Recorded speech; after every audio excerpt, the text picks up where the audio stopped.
La réconciliation nationale est une œuvre de longue haleine. Le président Razon Armapian déclare s'en occuper personnellement, mais par ailleurs, des formations comme le FFM, le FFKM ou le CRN s'en disputent le leadership.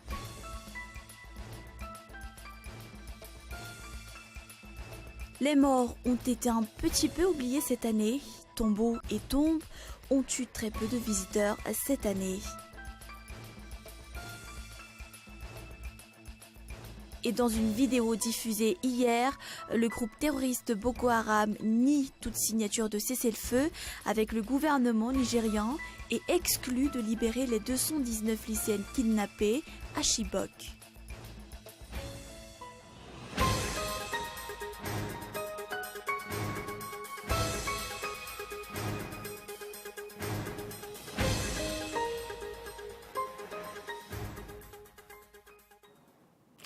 Bonsoir à tous, bienvenue dans ce journal sur Cool TV.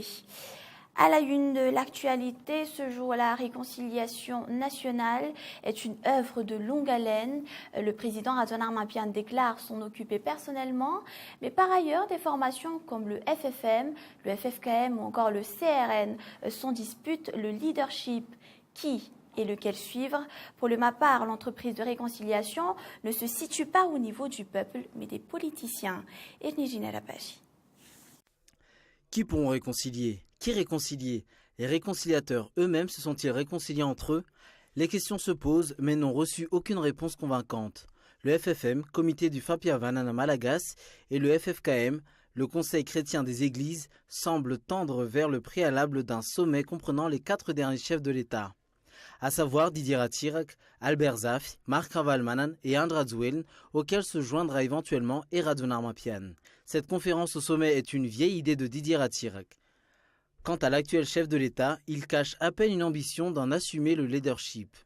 Il y aura plus d'un mois, Razon Armapian proclame qu'il assumera personnellement le dossier de la réconciliation. La ministre Vona Larouille, Randian Arsou, porte-parole du gouvernement, l'a rappelé hier devant la presse.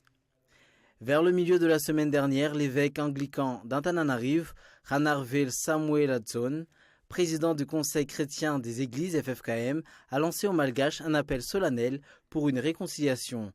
Le MAPA réplique du tac au tac que ce sont les politiciens qui doivent être réconciliés et se réconcilier avec la Constitution. Le projet de réconciliation nationale reste nébuleux. Le FFM, Association pour le Fiavanana Malagas, est inscrite dans le budget 2014 pour 5 milliards d'ariars. Que fait-elle exactement? Son bilan se limite à quelques propositions d'amnistie, mais le FFM n'est pas allé jusqu'au fond des choses. Le président de la République déclare il y a moins de 2 mois qu'il va s'occuper personnellement de la réconciliation. Les observateurs s'interrogent. Est-ce que Razon Armapian ne doit-il pas lui aussi être réconcilié avec beaucoup de monde? Avec l'AV7, Association des victimes du 7 février 2009 par exemple. Il leur a supprimé la pension octroyée par la transition Radzouel et les indemnisations des opérateurs et simples citoyens victimes d'incendies ou de pillages restent au stade des promesses. Par ailleurs, ses comptes avec Radzouel ne sont pas encore réglés et voilà que Marc Ravalmanan débarque. Et puis à compter d'aujourd'hui, les frais d'abonnement Internet augmentera de 20% et les tarifs de connexion dans les cybercafés vont devoir suivre le mouvement au grand dam des férus d'Internet, de Facebook ou encore de courriel. Les fournisseurs d'accès Internet sont unanimes.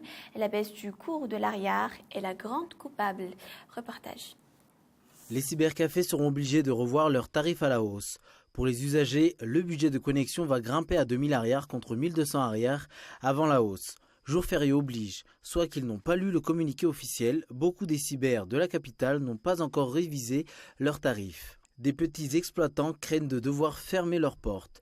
Leur clientèle est surtout composée de jeunes, d'adolescents, voire moins. Pas de panique à ce niveau, l'addiction joue avec les cigarettes. Les étudiants sont les plus touchés. Avec l'adoption du système LMD, la connexion Internet est un passage obligé pour les travaux personnels de recherche. Pour cet étudiant, il doit consacrer 2 heures par jour pour des études en ligne. Il dépense environ 2400 ariars et ce sont ses parents qui s'en chargent en raison de l'insuffisance des bourses d'études. Désormais, ces dépenses vont s'élever jusqu'à 4000 ariars. Un des points positifs néanmoins, la hausse va réduire les maladies oculaires, surtout pour les fanatiques de Facebook. Les 20 000 paysans de Maïs vont bénéficier d'un partenariat avec la région française Champagne-Ardenne et la région Anne-Alamingue. Il portera sur les produits agricoles de la commune de Maïs, collectés, calibrés et traités selon les normes de qualité exigées par l'exportation vers les marchés européens. La première pierre a été posée ce matin au chef-lieu. La construction ne dépassera pas 6 mois. Les détails. Plusieurs tonnes de produits maraîchers sortent chaque jour de la commune de Maïns. Et cette commune n'est pas seulement spécialisée dans l'élevage intensif de poulets ou la production d'œufs.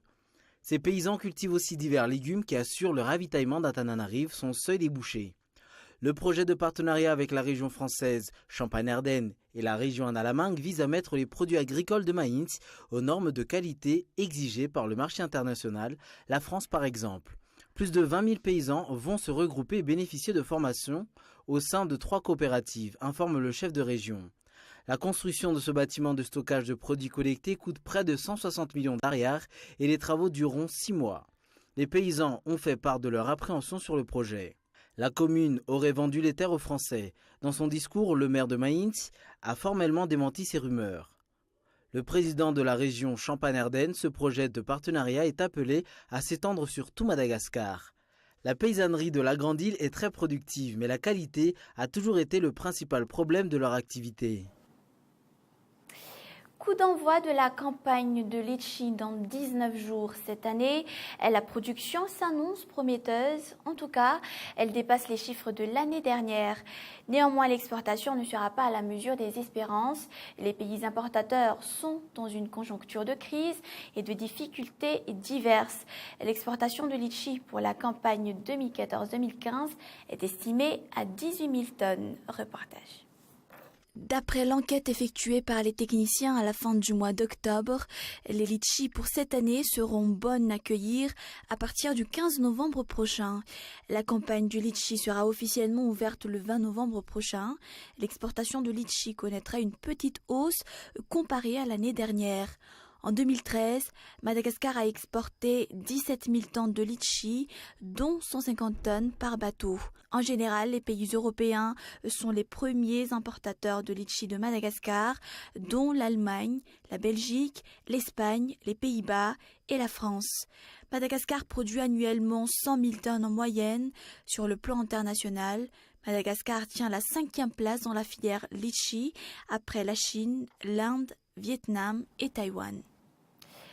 Tombeaux et tombes ont eu très peu de visiteurs cette année, mais les cimetières restent toujours des sites de petits business comme le gardiennage ou l'entretien. Les détails. Le 1er novembre est souvent mis à profit pour les rencontres ou les sorties familiales, les messes de requiem ou encore une simple journée récréative pour certains. Les morts ont été un petit peu oubliés cette année. Devant le cimetière d'Anzanahar, le petit marché aux fleurs n'a pas bonne mine ce jour. Il n'y avait qu'une centaine de visiteurs cette année contre 3 000 les bonnes années précédentes. L'entretien des tombes rapporte entre 4 000 et 20 000 arrières par jour. Outre les jours d'exhumation vers le mois d'août et septembre, c'est souvent le 1er novembre que cela rapporte le plus. Dans la semaine ou 2 ou 3 jours avant le 1er novembre, des familles préviennent de leur venue et leur demandent de nettoyer à bord des tombes ou tombeaux de leurs proches, voire de passer un coup de brosse ou de rafraîchir les couleurs de l'édifice lui-même. La visite du tombeau ancestral est une tradition pour maintenir les liens d'appartenance et de solidarité. Mais la crise est aussi passée par là. Un événement politique majeur a fait irruption dans l'actualité depuis plus d'une quinzaine de jours. Il s'agit là du retour inopiné de l'ancien président Marc Ravalomanana à Madagascar. Une énorme surprise pour le citoyen lambda. Une aubaine aussi pour les journalistes toujours à l'affût du sensationnel. L'événement peut changer la donne politique. L'affaire Ravalomanana représente le premier problème de taille auquel le régime Razanarmapian se trouve confronté. Le magazine de la rédaction à la ligne que vous allez suivre demain à partir de 19h sera focalisé sur cet événement. Un magazine qui essaiera de vous démontrer qu'il ne peut s'agir vraiment d'une surprise en matière de stratégie politique. Ne ratez donc pas le magazine de la rédaction à la ligne sur Cool TV à 19h. Et nous passons aux actualités internationales. Alors que les autorités nigérianes avaient annoncé mi-octobre qu'un cessez-le-feu avait été conclu avec Boko Haram, son chef affirme le contraire. Dans une vidéo de propagande, le chef du groupe terroriste, Aboubakar Shekau, nie vigoureusement toute négociation. Aucun élément ne permet de déterminer où et quand la vidéo a été tournée. Shekau y apparaît en tenue militaire, coiffé d'un turban noir. Reportage de France 24. C'est la dernière vidéo de propagande envoyée par Boko Haram. Un document de 12 minutes où le chef du groupe islamiste, en tenue militaire, scande son discours texte à la main. C'est avec ce rire qu'Aboubakar Shekau annonce que les jeunes filles enlevées par la secte en avril dernier ont toutes été mariées et converties à l'islam. Ces 200 lycéennes seraient donc aujourd'hui livrées aux combattants de la secte. Ce qui est important, c'est vis-à-vis des combattants, pour recruter, d'offrir en quelque sorte les lycéennes à ses propres combattants qui très souvent n'ont pas la dot suffisante pour pouvoir les épouser.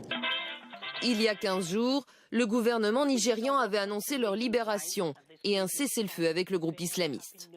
Aujourd'hui, Boko Haram affirme que c'est un mensonge. Ils n'auraient négocié avec personne, selon eux. La secte annonce également détenir un otage allemand, un homme enlevé le 16 juillet dans le nord-est du pays. Jusqu'alors, l'enlèvement n'avait pas été revendiqué.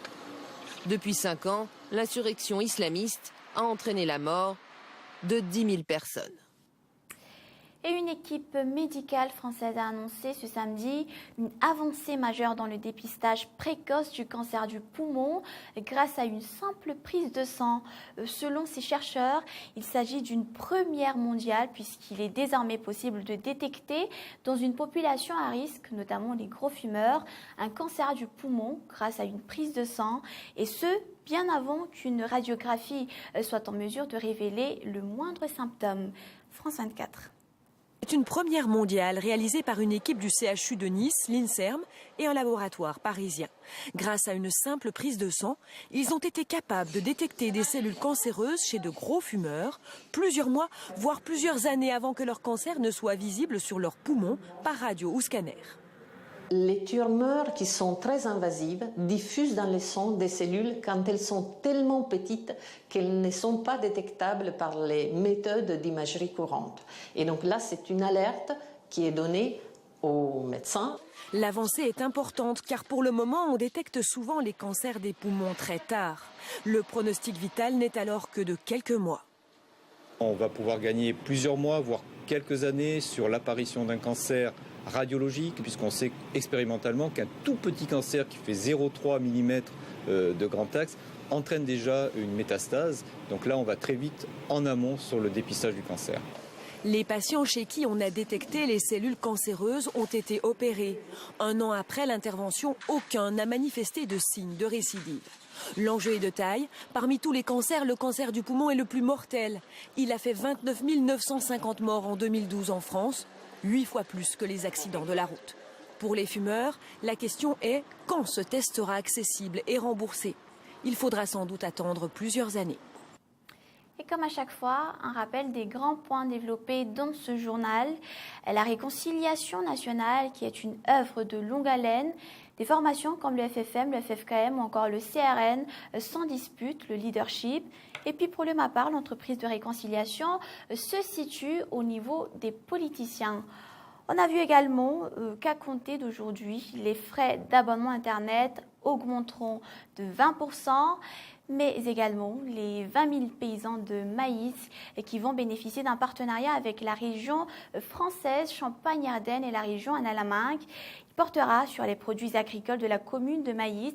La construction ne dépassera pas 6 mois. Et puis juste après ce journal, vous allez suivre 2 films, Drag Me to Hell et Resident Evil Afterlife. Et c'est la fin de ce journal. Merci à vous tous de votre attention. Prochain rendez-vous de l'information la semaine prochaine. Au revoir et bonne soirée à tous.